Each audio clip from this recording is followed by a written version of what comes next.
জানিয়ে দিব হাতে থাকা সর্বশেষ আপডেট বাংলা সংবাদ। প্রথমেই সংবাদ শিরোনাম। আঞ্চলিক উত্তেজনায় সর্বোচ্চ সংযমের আহ্বান তারেক রহমানের। এরপর জানিয়ে দিব ভারত সরকারের মদদে যুদ্ধ বাঁধানোর চক্রান্ত চলছে বলছে ইসলামী আন্দোলন। এদিকে চট্টগ্রাম নগর বিএনপির 15 থানা ও 43 ওয়ার্ডের কমিটি বিলুপ্ত। এরপর জানিয়ে দিব জনগণের ক্ষমতায়নের পথ নির্দেশনা দিতে হবে বলছে জেএসডি। আরো জানিয়ে দিব তারেক রহমান খালাস পাওয়ায় নিউ ইয়র্কে আনন্দ উৎসব। সর্বশেষ জানিয়ে দিব ওলামায়ে কেরামের বিরুদ্ধে মামলা, হেফাজতে ইসলামের নিন্দা। এতক্ষণ শুনছিলেন সংবাদ শিরোনাম, এবারে বিস্তারিত। তবে অনুরোধ থাকবে ভিডিওটিতে একটি লাইক করবেন এবং কমেন্ট করে জানিয়ে দিবেন কোন জেলা থেকে আপনি আমাদের এই ভিডিওটি দেখছেন।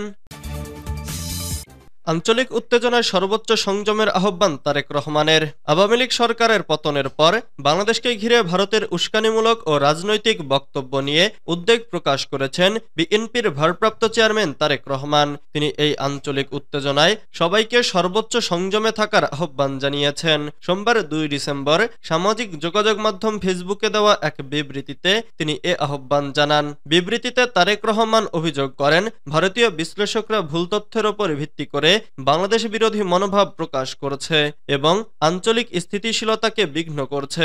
সম্প্রতি আগরতলায় বাংলাদেশ সহকারী হাইকমিশনের ওপর হামলার ঘটনা উল্লেখ করে তিনি লেখেন, এই ধরনের ঘটনা বিভেদ আরো গভীর করার ঝুঁকি বাড়াচ্ছে। পোস্টে তারেক রহমান লেখেন, শেখ হাসিনাকে ক্ষমতা থেকে অপসারণের কারণ এবং তিনি ভারতে আশ্রয় নেওয়ার পর বাংলাদেশে কি ঘটছে এবং কেন বাংলাদেশ ও ভারতের মধ্যে সম্পর্ক গড়ে তোলা জরুরি তা নিরপেক্ষভাবে বোঝা অত্যন্ত গুরুত্বপূর্ণ। বিএনপির ভারপ্রাপ্ত চেয়ারম্যান লেখেন, বাংলাদেশ অনেক চ্যালেঞ্জের মুখোমুখি, কিন্তু আমরা মূলত একটি ধর্মীয় সম্প্রীতি ও ভূখণ্ডগত সার্বভৌমত্বের দেশ ছিলাম এবং থাকব, যেখানে জাতি, ধর্ম ও বর্ণ নির্বিশেষে প্রতিটি নাগরিকের অধিকার ও স্বাধীনতা সুরক্ষিত থাকবে।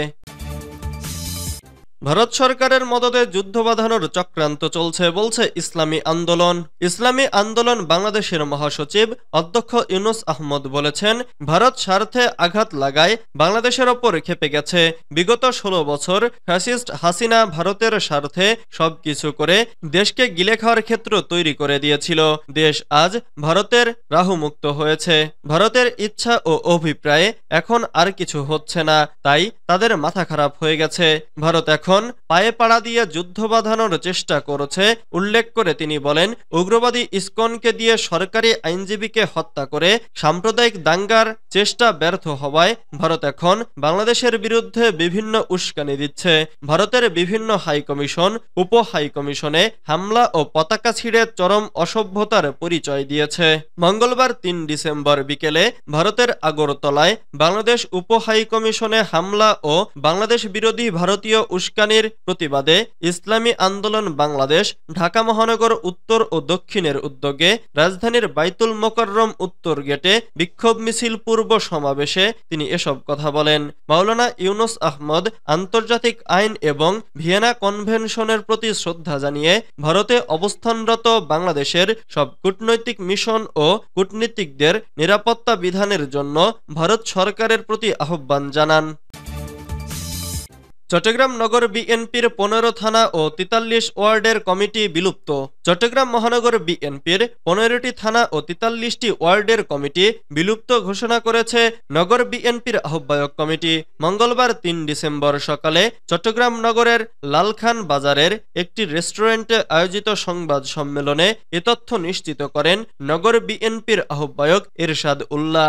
দলের তৃণমূলকে সুসংগঠিত করার লক্ষ্যে থানা ও ওয়ার্ডে মেয়াদোত্তীর্ণ কমিটি বিলুপ্ত ঘোষণা করা হয় বলে জানান তিনি। সংবাদ সম্মেলনে বিলুপ্ত ঘোষিত থানা ও ওয়ার্ডে অতি দ্রুত আন্দোলনে ত্যাগী ও পরীক্ষিত নেতাকর্মীদের দিয়ে কমিটি গঠন করা হবে বলে জানান নগর বিএনপির এ আহ্বায়ক। এছাড়া সংবাদ সম্মেলনে উঠে আসে সম্প্রতি ভারতে বাংলাদেশের সহকারী হাইকমিশনে হামলার বিষয়টি। ভারতে বাংলাদেশি সহকারী হাইকমিশনে হামলা এবং জাতীয় পতাকা অবমাননার নিন্দা জানান নেতারা। এর প্রতিবাদে মঙ্গলবার বিকেল ৩টায় বিক্ষোভ সমাবেশ করা হয়েছে বলে জানিয়েছেন নগর বিএনপির সদস্য সচিব নাজিমুর রহমান। এর আগে দলকে পুনর্গঠনে গত ৭ জুলাই এরশাদুল্লাহকে আহ্বায়ক ও নাজিমুর রহমানকে সদস্য সচিব করে আহ্বায়ক কমিটি গঠন করা হয়। পরে ৪ নভেম্বর ৫৩ সদস্য বিশিষ্ট পূর্ণাঙ্গ আহ্বায়ক কমিটি ঘোষণা করা হয়। জনগণের ক্ষমতায়নের পথ নির্দেশনা দিতে হবে বলছে জেএসডি। জাতীয় সমাজতান্ত্রিক দলের সাধারণ সম্পাদক শহীদুদ্দীন মাহমুদ স্বপন বলেছেন, জুলাই আগস্টের গণবিপ্লবে রাষ্ট্রীয় জীবনে রাজনৈতিক, প্রশাসনিক ও অর্থনৈতিক ক্ষেত্রে সংস্কারের যে সুযোগ এনে দিয়েছে সেটাকে কাজে লাগাতে হবে, অন্যথায় তা খুবই আত্মঘাতী হবে। সংস্কারকে অতিক্রম করে পুরনো রাজনৈতিক ব্যবস্থায় ফিরে গেলে জনগণের ক্ষমতায়নকে চিরতরে ধ্বংস করে রাষ্ট্রকে চরম বিপর্যয়ের দিকে ঠেলে দেবে। মঙ্গলবার ৩ ডিসেম্বর বিকেলে কুমিল্লার গর্জনখোলার আরামবাগে সংবিধান সংস্কার জেএসডির প্রস্তাবনা শীর্ষক আলোচনা সভায় তিনি এসব কথা বলেন। জেএসডি কুমিল্লা জেলা শাখার উদ্যোগে এ সভা হয়। শহীদুদ্দীন মাহমুদ স্বপন বলেন, জনগণের অংশগ্রহণমূলক রাজনৈতিক ব্যবস্থাপনা প্রবর্তনের লক্ষ্যে জেএসডি সংবিধান সংস্কারের ২৫ দফা যে প্রস্তাবনা উপস্থাপন করেছে তাতে আমাদের অগ্রযাত্রার পথ নির্দেশনার উপকরণ রয়েছে। সব ধরনের সংস্কারে জনগণের ক্ষমতায়নের পথ নির্দেশনা থাকতে হবে। দলতান্ত্রিক, স্বৈরতান্ত্রিক রাজনৈতিক ব্যবস্থাপনার বিপরীতে জনগণের অংশগ্রহণমূলক রাজনৈতিক ব্যবস্থা প্রবর্তনের মধ্য দিয়ে এই শাসন ক্ষমতার রূপান্তর ঘটবে। তারেক রহমান খালাস পাওয়ায় নিউ ইয়র্কে আনন্দ উৎসব। বিএনপির ভারপ্রাপ্ত চেয়ারম্যান তারেক রহমান সহ সব আসামিকে ২১ আগস্ট গ্রেনেড হামলা মামলায় খালাস দেওয়ায় আনন্দ উৎসব করেছেন যুক্তরাষ্ট্রের নিউ ইয়র্কের বিএনপি ও অঙ্গ সংগঠনের নেতাকর্মীরা। স্থানীয় সময় রোববার ১ ডিসেম্বর রাতে নিউ ইয়র্কের জ্যাকসন হাইটসে নবান্ন রেস্টুরেন্টের পার্টি হলে বিএনপি যুবদল ও স্বেচ্ছাসেবক দলের নেতাকর্মীরা শুকরানা দোয়া ও মিষ্টিমুখ করে আনন্দ উৎসব করেন। আয়োজিত অনুষ্ঠানে সভাপতিত্ব করেন যুবদল কেন্দ্রীয় নির্বাহী কমিটির সাবেক আন্তর্জাতিক সম্পাদক আবু সাইদ আহমদ এবং পরিচালনা করেন স্বেচ্ছাসেবক দলের কেন্দ্রীয় আন্তর্জাতিক বিষয়ক সহ সম্পাদক সাইফুর খান হারুন। শুকরানা দোয়া পরিচালনা করেন যুক্তরাষ্ট্র যুবদল নেতা হাফেজ শাহবাজ আহমেদ। ওলামায়ে কেরামের বিরুদ্ধে মামলা, হেফাজতে ইসলামের নিন্দা।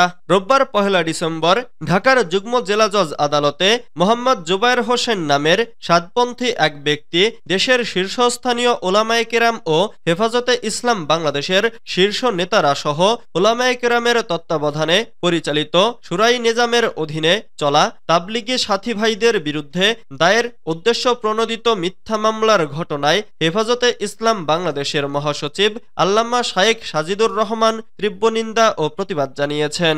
একই সঙ্গে তিনি অবিলম্বে মামলা প্রত্যাহারের জন্য সংশ্লিষ্ট ব্যক্তিদের প্রতি উদাত্ত আহ্বান জানিয়েছেন।